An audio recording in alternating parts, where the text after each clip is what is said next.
ఏ సంక్షేమ పథకానికైనా ఇందిరమ్మ పేరు మనం పెడుతున్నాం. హైదరాబాదు నగరంలో పేదవాళ్లకు 5 రూపాయల భోజనం పెట్టాలని, పేదవాళ్లకు కూలి పోయే వాళ్లకు పొద్దున్నే టిఫిన్ చెయ్యడానికి క్యాంటీన్లు పెట్టి ఇందిరమ్మ పేరు పెడితే ఈ తలమాచిన దద్దమ్మలు సోయిలేనోళ్ళు ఇందిరమ్మ పేరు పెడతారని ధర్నా చేసిరు.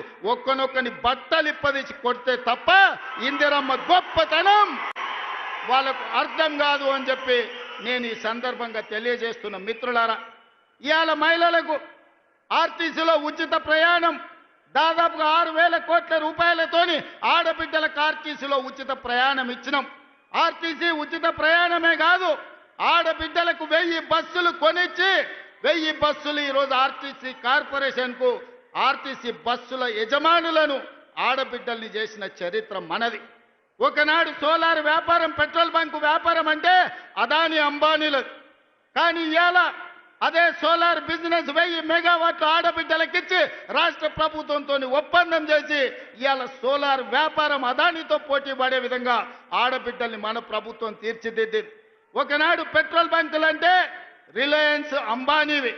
కానీ ఇవాళ ఆడబిడ్డలకు జిల్లాలల్లో పెట్రోల్ బంకులు ఇచ్చి పెట్రోల్ బంకుల వ్యాపారం ఈరోజు ఆడబిడ్డలతో చేస్తున్నాం. గ్రామాలలో ఉన్న పాఠశాలల్లో చదువుకునేది పేదవాళ్ళ పిల్లలే కాబట్టి ఆ పిల్లల తల్లులైన సెల్ఫ్ హెల్ప్ గ్రూపులకు సంబంధించిన మహిళలకు అమ్మ ఆదర్శ పాఠశాల పెత్తనం ఇచ్చి ఇవాళ బడి పిల్లల అటెండెన్స్ పంతులు తీసుకుంటే పంతుల్లో అటెండెన్స్ మా పెద్దమ్మలు తీసుకుంటారు. పంతులు బడికి వచ్చిండా లేదా, ఈయన పిల్లలకు చదువు చెప్పిండా లేదా అని. ఆనాడు బట్టలు కుట్టే వ్యాపారం ప్రైవేటు కార్పొరేట్ కంపెనీలకు ఇచ్చిండు చంద్రశేఖరరావు. ఈనాడు బట్టలు కుట్టే వ్యాపారం ఆడబిడ్డలకు ఇచ్చినాం. హాస్టళ్లలో సరుకులు సరఫరా ఆనాడు టీఆర్ఎస్ లో ఉన్న ఒక నాయకుడు దోచుకుంటే ఈరోజు మహిళా సంఘాలకు కోడిగుడ్ల నుంచి కూరగాయల వరకు పాలు, ఉప్పు, పప్పు, బెల్లం, చింతపండు ప్రతి సరఫరా ఆడబిడ్డలు చేస్తారు. ఎందుకంటే వాళ్ళ బిడ్డలే ఈ సంక్షేమ హాస్టళ్లలో చదువుకుంటున్నారు.